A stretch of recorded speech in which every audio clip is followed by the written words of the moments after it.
If you are a wrestling fan, you might have heard of the name Brodie Lee, aka Jonathan Huber or Luke Harper. Brodie is famous for his WWE run, his time on the Indies, as well as his AEW run. So without wasting any time, let's look at the decorated career of Mr. Brodie Lee.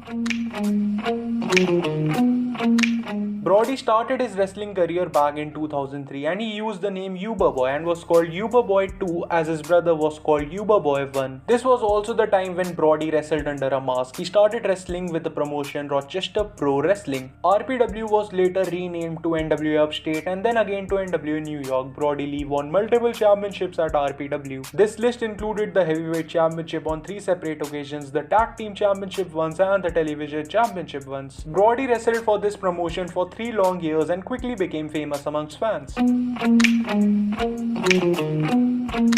Brodie Lee, before signing with WWE, became very famous on the Indies. He wrestled for various small promotions. Brodie started wrestling for famous indie promotion Chikara in 2007. He had a year-long winning streak with the company where he was neither pinned nor submitted. Brodie would then get into a long feud with Cesaro from WWE. The duo had a series of matches. The feud was fun to watch and it ended with the first ever Chikara steel cage match which Cesaro won. In late 2008, Lee aligned himself with Eddie Kingston and Grizzly Redwood to form a stable known as the Roughnecks. Soon Eddie would start focusing on his singles career, so Brodie Lee and Redwood started teaming up as a tag team. The duo were not that successful but had multiple shots at the Chikara tag titles. Brodie Lee had a few random feuds, but his final match at Chikara was against his former stablemate Eddie Kingston for the Chikara Grand Championship, which he lost. Brodie Lee did not wrestle much for ROH, but during his time he made great impact and was famous amongst the ROH fans. He joined the famous stable The Age of the Fall and helped the leader Jimmy Jacobs defeat Austin Aries. One of his famous matches is from the indie promotion Evolve, which involved Jon Moxley. In Evolve, he also wrestled Sami Callihan, where he was defeated by Callihan via submission. Brodie would even wrestle for Dragon Gate USA and would even wrestle Kyle O'Reilly and Cesaro in this promotion. His most famous run on the indies is definitely from Jersey Pro Wrestling. He held their tag titles, their mid-card belt and even their heavyweight championship. He even unified their titles and was easily the most famous wrestler in the company. But in 2011, the company announced that Brodie, who had not made an appearance for the promotion in the last 9 months, has been stripped of the heavyweight championship.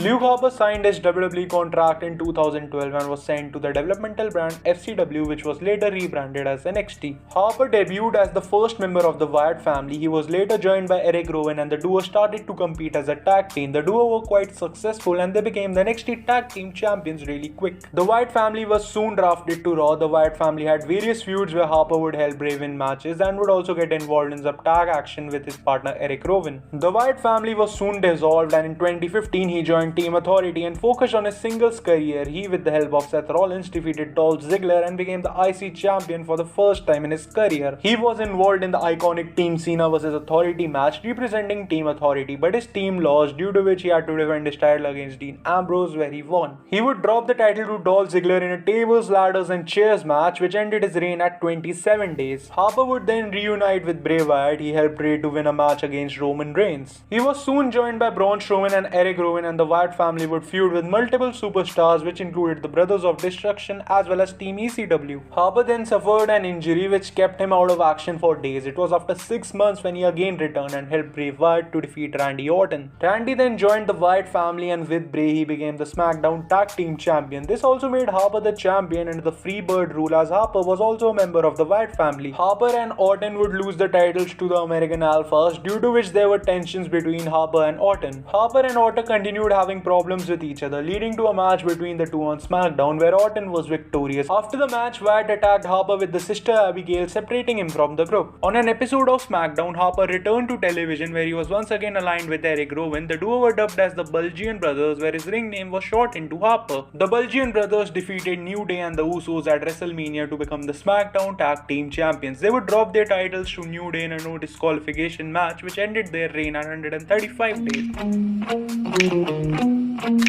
Harper made his surprise debut in AEW under his Brodie Lee ring name on an episode of Dynamite, revealing himself as the Exalted One, the mysterious leader of the Dark Order faction. After staying undefeated for several weeks, he challenged AEW World Champion Jon Moxley to a championship match at the Double or Nothing pay-per-view. At Double or Nothing, Lee was defeated by Moxley, making his first loss in AEW. Over the following months, Lee recruited new members into the Dark Order, including Colt Cabana and Anna Jay. On the August 22nd episode of Dynamite, Lee quickly defeated Cody to win the AEW TNT Championship. Lee would successfully defend the TNT Championship against Dustin Rhodes on an episode of Dynamite. Lee then successfully defended his title against Orange Cassidy on the September 23rd episode of Dynamite, after which Cody returned to attack the Dark Order and Lee challenged Cody to a dog collar match for the championship. On the October 7th episode of Dynamite, he lost his final match, ending his reign at 55 days. Shortly after, he was written off TV, which was reported to an undisclosed injury. Unfortunately, Brodie Lee is no longer with us. I wish his soul rests in peace. Thank you, Mr. Brodie Lee.